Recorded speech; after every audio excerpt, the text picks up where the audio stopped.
Greetings, members, one and all of the Salivation Nation.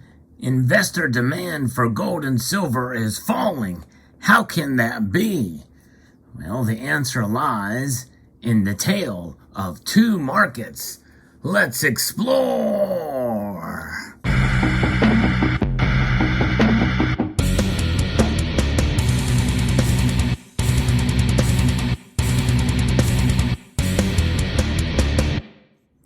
Yes, indeed. Gold and silver demand is falling. We're starting to see a trend. I actually have talked about this a couple of times in recent videos when we've seen demand increase, record sales from the U.S. Mint, Perth Mint, and others. And now it's kind of pulling back the other way. But that is not just in the terms of the mints and the physical. We're talking about another type of demand. We're talking about paper demand. I have an article here I'm going to be referencing from Kitco. Retail investors, they see no urgency to buy gold as prices remain stuck in neutral. Gold essentially is stuck in its months-long consolidation pattern, and analysts note that lack of urgency in the marketplace could be keeping retail investors on the sidelines. Now, retail investors, what does that mean? Something that apparently that hints around to a physical demand, right? Because retail silver and gold is like what you see before you here, bullion that is struck in bars, coins, and rounds. But I think it's really more about the paper markets because I've not seen any indication of that slowing down. However, there may be some. Official numbers are not out yet, but we've been seeing hints that premiums are starting to come down a bit, which could lead some credence to this theory. Looking through the short-term ambiguity, many analysts see lower prices as a buying opportunity because uncertainty and market volatility will remain dominant features within the financial landscape. You may remember not too long ago I did a large silver purchase because of lower premiums on kilo-sized silver bars. And so those premiums we've not seen in quite some time. So I think there is some evidence out there that premiums are starting to come back a bit for the physical. Gold has failed to generate any excitement that would lead to higher prices, but it does continue to hold its ground in a tough market with a strong U.S. dollar and higher bond yields, said Adam Button, who's the chief currency strategist at ForexLive.com. The gold prices are suffering because investors don't have any sense of urgency to buy. And I think what he's referring to is that other market, the tale of two markets. You have the physical market and you have the electronic or paper market. And I think that that's why there's not been a lot of buying, especially in the silver space, because silver is mostly an industrial metal compared as far as how the markets react and the ETFs, especially with the derivatives contracts for silver, much larger than the physical amount, because the silver market is pretty tiny compared to gold or other commodities. And that lack of industrial demand and lack of movement in the price, it really is not exciting many investors out there, even though I don't like to use that term, investor demand. But when you think about the paper markets, you can't help but think that, well, investors are kind of hedging themselves with gold or silver, but they're investors nonetheless. Investors that do hedge themselves within the stock market typically do not take possession of the physical. For those of us in the physical space, we do take possession of the metal, and we are essentially stacking as a savings account. You can't easily liquidate the stuff like you can ETFs, which have lower premiums. There are still some premiums tied to them, nonetheless, but the physical, you are punished with some premiums.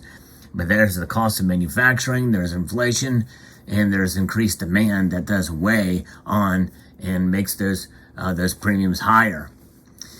Philip Stribel, chief market strategist at Blue Line Futures, said that the Federal Reserve's stance to aggressively tighten its monetary policy is weighing on sentiment among retail investors. However, he added that if the U.S. economy does fall into a recession, the U.S. central bank would be forced to reverse some of its rate hikes, which would spark the next gold rally. And that's something that I've talked about previously too, how gold and yes, silver especially could actually spike pretty tremendously if we do see a reversal from the U.S. central bank. If they get scared of a recession, falling into a recession, or we do see it, they may reverse course. For now, you want to look at strategic buying opportunities. You want to buy either side of $1,800 and maybe take some profits at $1,875 because we are still stuck in a range, according to Philip Schreibel. What you don't want to do is to buy your entire position at the high of $1,875. Well, that's obvious. But make no mistake, selling and taking profits, that's something that investors do. And if you're going to do that, you're going to do that in the paper markets. Do not do what he said in the physical markets. And they're confusing each of the two within this piece.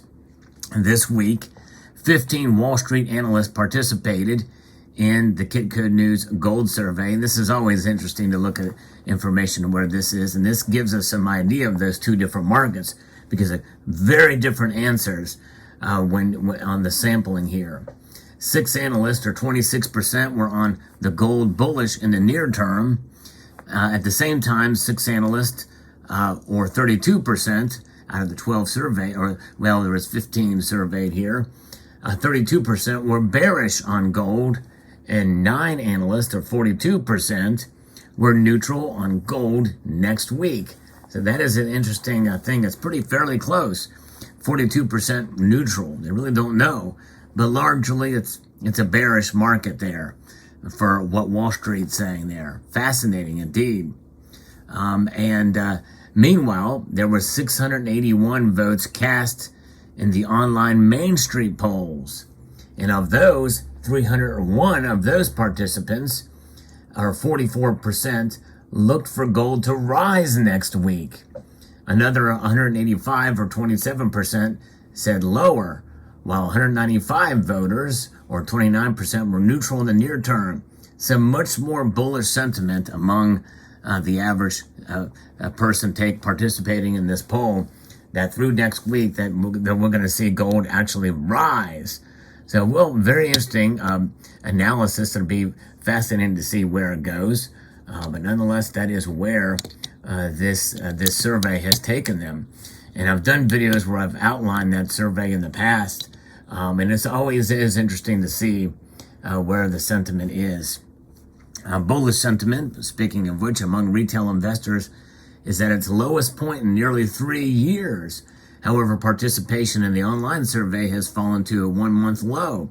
So that is kind of an interesting aspect here, that the participation rate is lower, but those who did participate are bullish.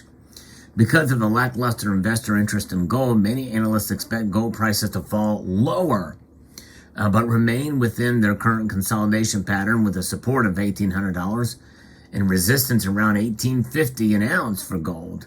While the rest of the commodity complex is exploding and imploding all at the same time, the August edition of King Gold is comfortable hiding its bunker between support at around $1,806 and resistance around $1,860.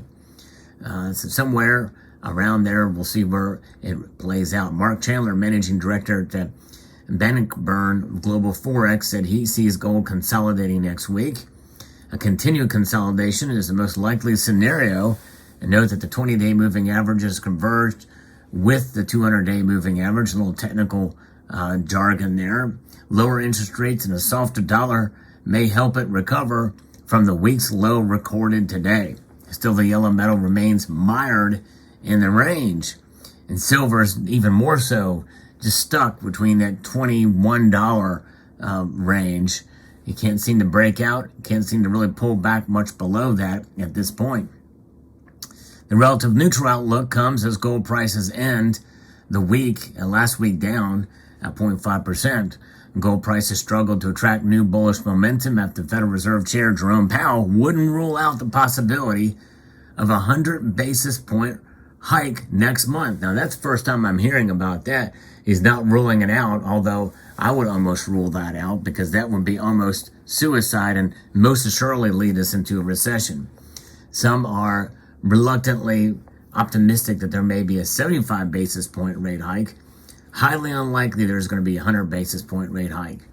Over coming months, we will be looking for compelling evidence that inflation is moving down, consistent with inflation returning to 2%. We anticipate that ongoing rate increases will be appropriate. The pace of those changes will continue to depend on the incoming data and evolving outlook for the economy.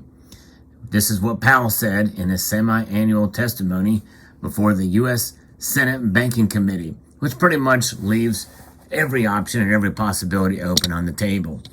In other words, there's really nothing much new there, but people take the nuance of every word and they try to read into it what it is, and that can drive the markets one way or the other for sure.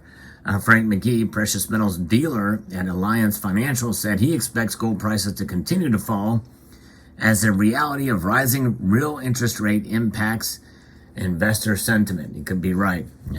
No one really knows. A lot of things do factor in, but obviously rate hikes mean that there's less people going to be, borrowing money, which means there's less cash circulating in the system, which essentially is a tightening mechanism. Although, I don't know really what happens to those dollars that aren't being used. Do they get deleted if they're digitized, or burned if they are, or shredded if they are paper dollars? Very interesting to see, where do those dollars go? We had a quantitative easings 1 through 3, and during that time, a lot of that money went overseas. Remember, the United States dollar is the most circulated currency in the world, around the world, and utilized around the world. Even if it's just stored around the world in different places in Forex, foreign exchange reserves, and the like. Because, central banks don't just hold gold, they also hold a breadbasket of other currencies as well. So there you have it. Those are the two markets, the paper or the electronic and the physical. And until we see official numbers, physical demand appears to be high, but there are some hints and allegations that it very well may be going the other way. People are tired of these prices not really busting out. And really, this is the time to buy, is when the prices are suppressed a bit or down a little bit. Is take time and make your purchases as you see these little dips coming, and hang on, because sooner or later it is going to rise. But what does the psychology tell us? Well, when something gets exciting and you see the markets move an upward trend, that's when people buy. And it's always the case. Buy high and sell low. It seems to be the market sentiment. It's crazy. All right, well, there you have it. Let me know what your thoughts are in the comment section below. Hope you enjoyed this video. I'd like to extend a multitude of gratitude to you all for taking the time to watch, and encourage you to please rate, share, comment, and subscribe.